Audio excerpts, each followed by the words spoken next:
je prav zanimivo, ne?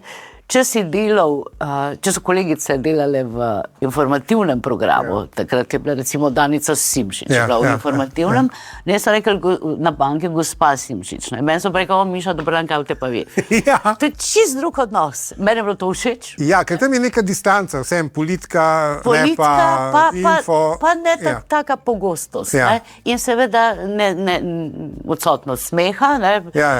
Smeh razoroži in te nekako povezuje. In zaradi tega postaneš bližji.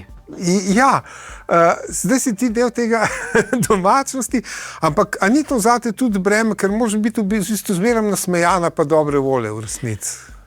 Kadar nisem bila dobre volje, je bilo breme. Zdaj sem pa vedno bolj dobre volje, mi pa ni breme.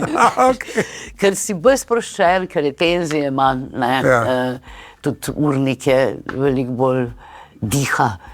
In me danes sploh ne moti, če me kdo pozdravi, včasih, ker kdo reče, če grem na kavo, pa kar grem.